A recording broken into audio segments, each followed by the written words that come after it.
Hello, everybody. Welcome to Crafty Soup. My name is Misty.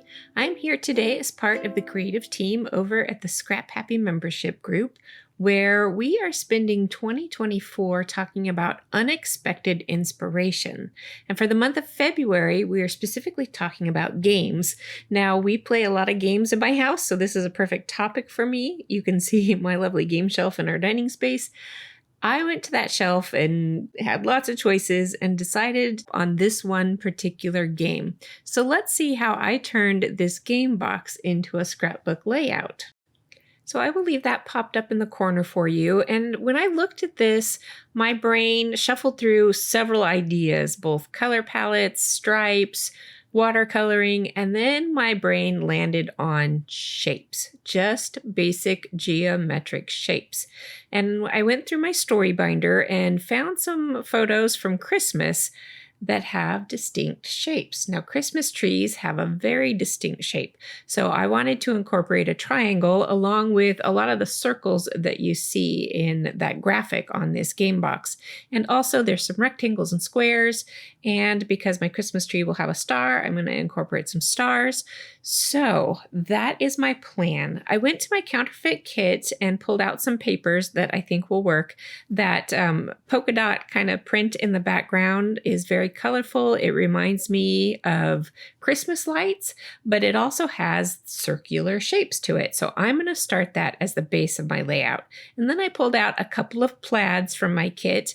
Now my kit does not have a lot of Christmassy elements to it, but I'm hoping by choosing colors and patterns and then building up these shapes, I can come up with a Christmas layout without having specifically Christmas themed products. I do have some winter theme in there, so that will lend towards this layout.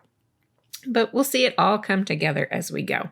The first thing I'm going to do is size my little Christmas tree triangle so that it's going to fit on this layout and hold two photos. And then I'm going to create a big circle out of my other pattern paper there. And this was a piece of paper that I worked on a previous layout for, and I'm going to use that one just as a template. I could take this over to my Cricut and cut it out, but since I already have this circle and I'm not going to be like perfect about this circle, I will just trace it and cut it out, and that will be the basis of my circles going on. I do have a few punches here that I'm going to use to add even more shapes, like I said, the stars and circles, and then I have an additional square punch. I don't think I end up using that, but I will pull in a few other things to add a couple more shapes to this layout. And I do have scraps of pattern paper left over from using my kit this month. And I go to this cut apart sheet, which I had put in my kit, and I didn't really know what I was going to get out of this kit, but I found a couple of pieces that will work fantastically for this. So we'll get to that. I am going to map my photos on some orange scraps from this kit.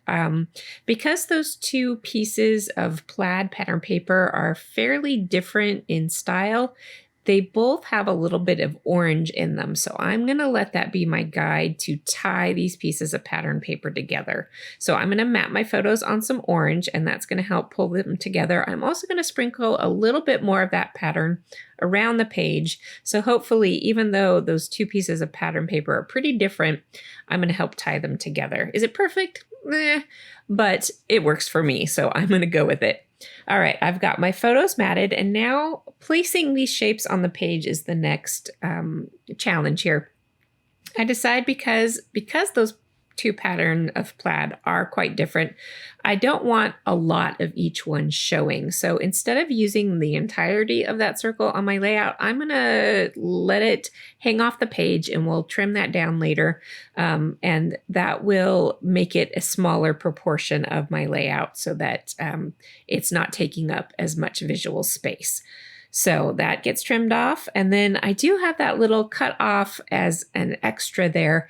And to help tie these plaids together, I'm going to go ahead and use that cut off also and bring it down next to my other plaid so that, again, the proximity is helping tie things together. All right, here's where my stars come in. I had die cut some stars out of cork, and I'm going to, you can't really punch cork but I'm going to use my star punch on those scraps of pattern paper to punch more stars out of other scraps of paper. All right, I did off screen punch a bunch of circles out of my scraps, and you can see I have a couple of different colors and textures of circles there. I did cut apart that cut apart that I was mentioning and created my title, which says wonderful, and it's got a lot of the colors going on from the plaids and that background pattern paper. So that is helping tie everything together. It also has some brown in there that helps tie in the cork that I'm using. And then there was one more cut apart in there that says, "Oh, so lovely." Yes, that's what it says. And it's a nice dark green, and it has some of those other colors in there. It's also a rectangle, so that is bringing in one more geometric shape that was inspired by that graphic on the game box cover. All right, as I'm building up more of these circles, I am trying to kind of match them up a little bit color-wise, but also kind of spreading some of that plaid around. I am popping up most of these on some foam dots so that they stand out from the background just a little bit more. And so the background really does get pushed a little bit more to the back and is a resting place for everything else.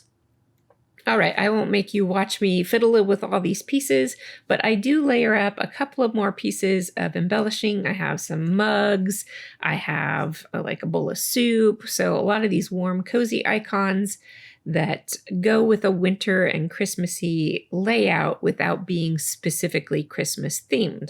All right, here is where I am pulling out that punch and adding in a little bit more of the winter theme. This piece of pattern paper, it looks floral mostly from your point of view, but it does have some very small wintry icons on it, pine cones and pine branches and a few snowflakes. So when I cut out those circles and when I'm cutting out my stars, I'm really focusing on those wintry icons to pull them into this layout. So with all of those elements adhered down, I am going to take a final look at the layout and see what else it might need. And I think it needs a little bit more of color and pattern sprinkled through the page. So I will do that with a couple more star punches and get those glued down. And that will wrap up my layout for this time, which is a very shape-inspired layout. All right, as I leave you with a few close-ups, I want to say thank you so much for being here. I know you have lots of ways that you could be spending your time and that you're here and spending it with me. I appreciate that. I hope I have inspired you in some way, and I hope the Scrap Happy Unexpected Challenges inspire you in lots of ways. And if you want to join us, there are links over there that you can become a Scrap Happy member and play along with all the fun that we are having in our group every month. All right, that wraps up my February videos. I will be back on March 1st with a new counterfeit kit build and more inspiration for you. Until then, have an artful day.